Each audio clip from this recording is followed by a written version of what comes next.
Good morning, good afternoon, and good evening from where you may be watching us from.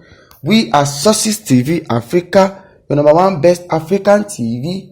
If this is your first time on here, kindly like and subscribe to this channel and help us comment to have all of your views on every of our content. We have an amazing content today. It's really a celebration for the Igbos and ipob as a whole after the release of Nnamdi Kanu. Kanu is a British to Nigerian political activist who advocates for the secession and independence of Biafra from Nigeria. He is the leader of the indigenous people of Biafra known as ipob, which was founded in 2014. So he was intercepted in Ethiopia by the Joint Security Operative of the government and interposed to Nigeria over the weekend on June 29, 2021. And since then, he has been in prison and his case has been appearing time after time for a release. So he was released yesterday. It was really a jubilation for the Igbos and IPOBs. We'll be dropping the video for you now to watch the scene, but please do not forget to like and comment to this channel. And again, do not forget to subscribe to get every of our content as we publish them. Peace out. Yes. You think this is it's enough. It's okay. It's okay. Congratulations, Onu. Congratulations. Congratulations. Congratulations.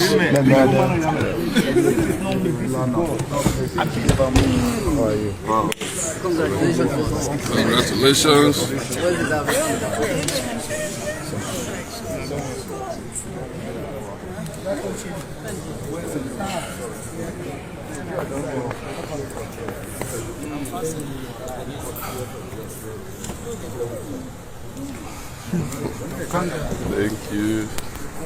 Sorry.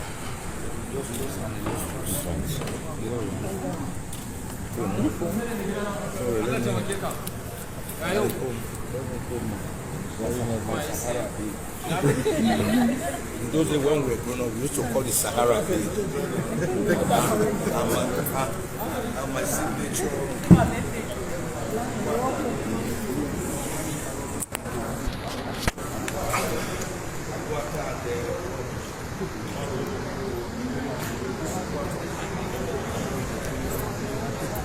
Ali,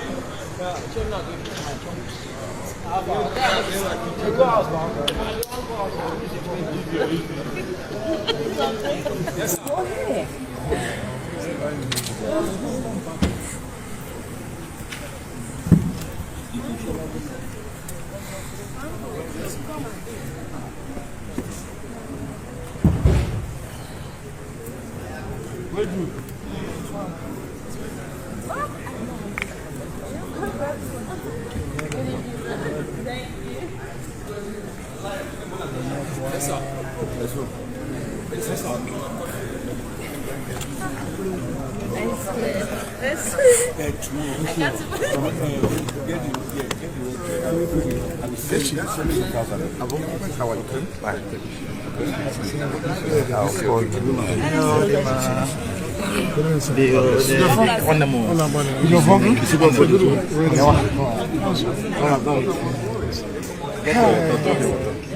My 200.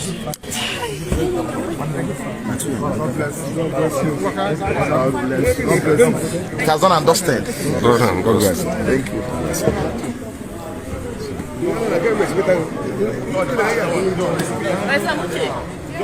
No, you need to go like this one. You need to see face.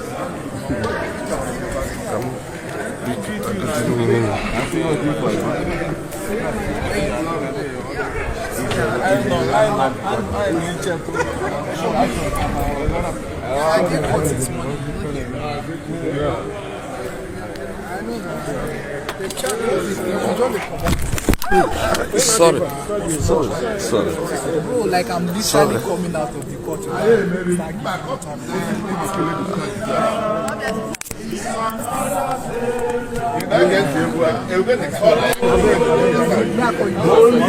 Sorry, please let me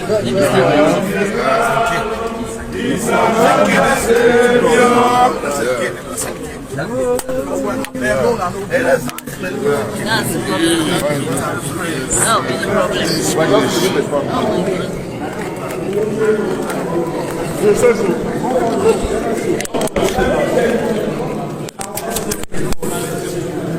Like this. John, who is this now? Sorry. Omniscient, omnibenevolent, omnipresent. Amen. The same yesterday, today, tomorrow, and forever. Amen. The Alpha and Omega. Amen. The beginning and the end. Amen. The first and the last. Amen. The unmoved mover. Amen. The uncaused cause. He who decides and no one can say no. Once he opens the door, no one can lock it. I thank you, Lord. I thank you, God. I give you all the thanks and glory. A full amen. Now and forever. Amen.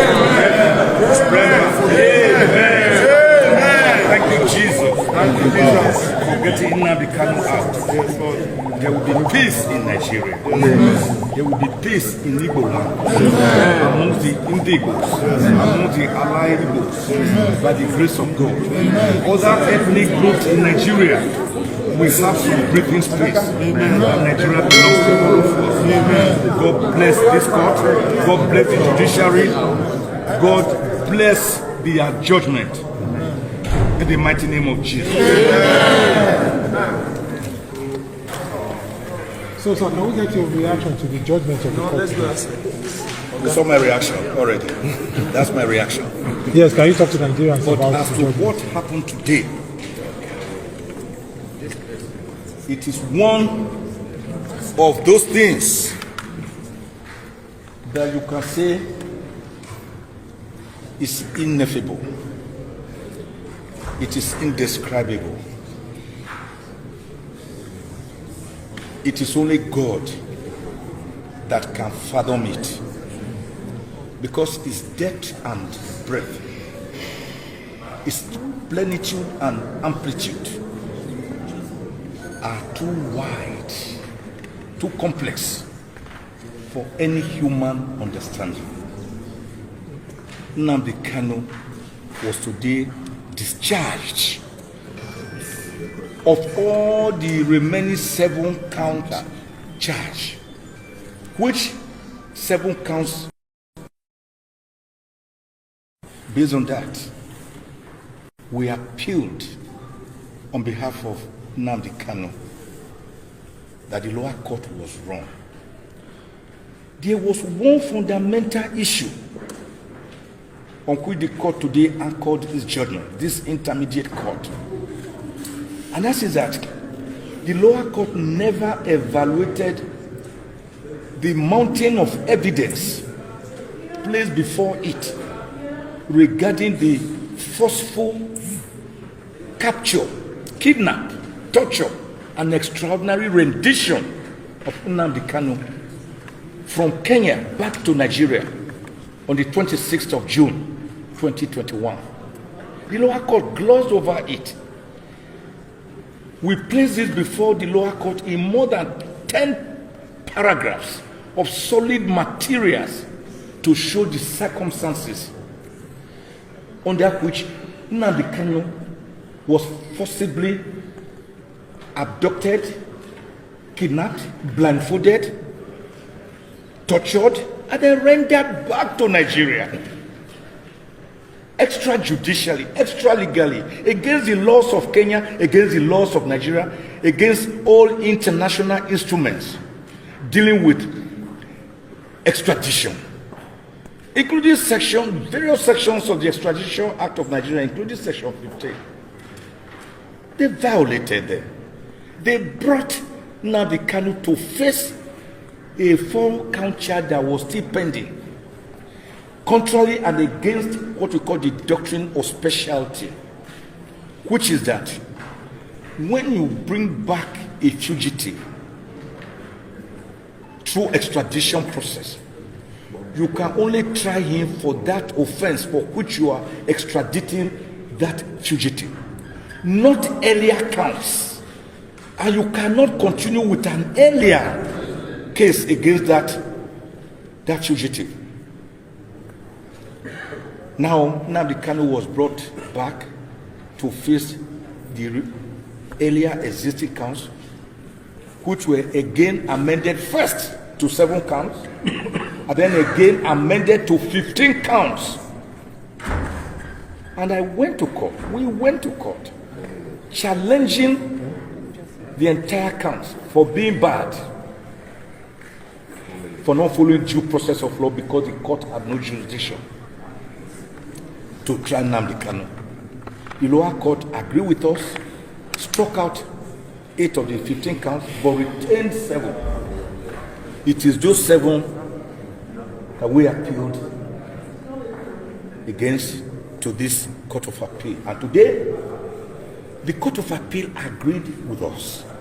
And in very strong words, from Justice Adefope Okoje, who read the lead judgment, to the presiding justice of the Court of Appeal here, Justice Jumai Sankey, who wrote a very lengthy contributory judgment, but agreeing to the Honorable Justice Ebiowe Nikitopi, who wrote a concurring and agreeable judgment.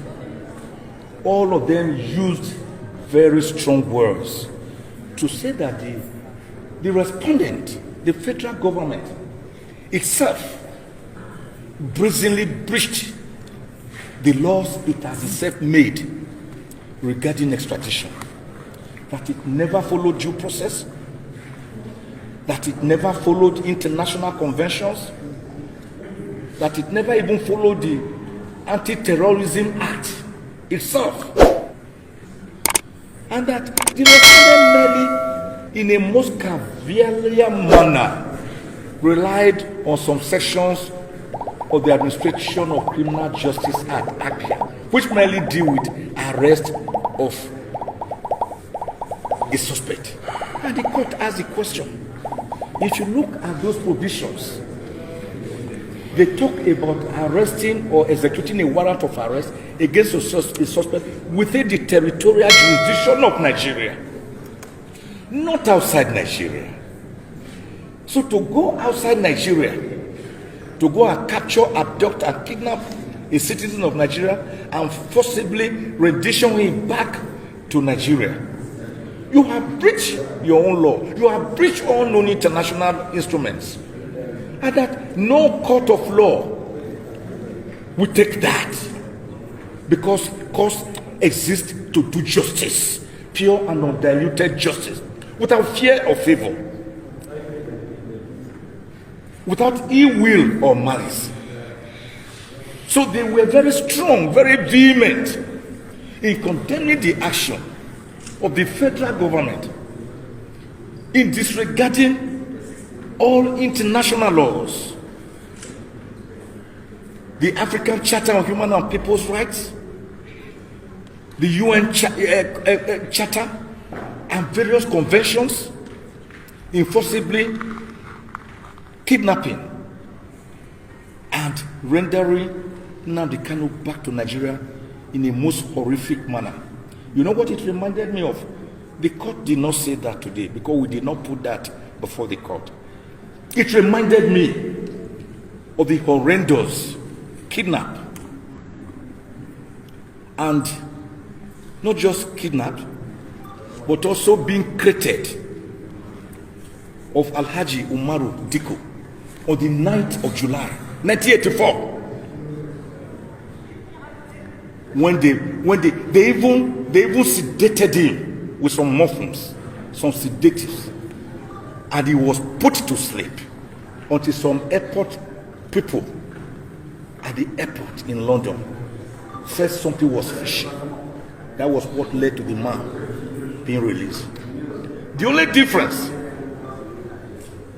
in spite of the international condemnation of that act, which led to Diko being freed and brought back to Nigeria safely, the only difference is that, and I'm now again telling this government, that when a body like the United Nations Human Rights Committee, as it did on the 20th of July this year, made a pronouncement which ordered that Nnamdi Kanu be released immediately and forthwith and be paid compensation for his illegal and brutal and torturous kidnap, in Kenya and his forceful rendition, extraordinary rendition back to Nigeria. The United Nations condemned it. If the federal government had lacked in on that line of communication by following the United Nations judgment through its Human Rights Committee, perhaps we wouldn't need today's judgment of the Court of Appeal. But the wrong that was not righted by the federal government through the UNO's human rights working group's judgment or ruling of 20th July 2022 has just been righted by the Court of Appeal, Abuja Division. And the court made it clear that no person, howsoever highly placed, and no authority can subvert the rule of law and act whimsically and capriciously, because Nigeria operates democracy, which gives vent to the rule of law and its concomitant adherence.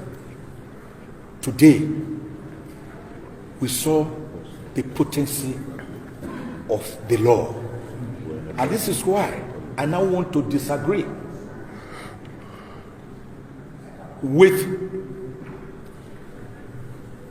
Alexander Hamilton,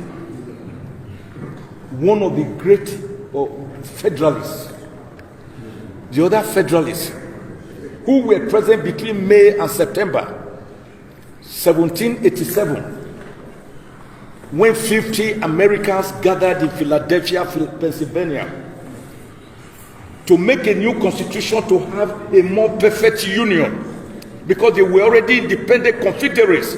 They wanted a center that can take care of certain things, while the confederates are dissolved into federations that can also take care of their own.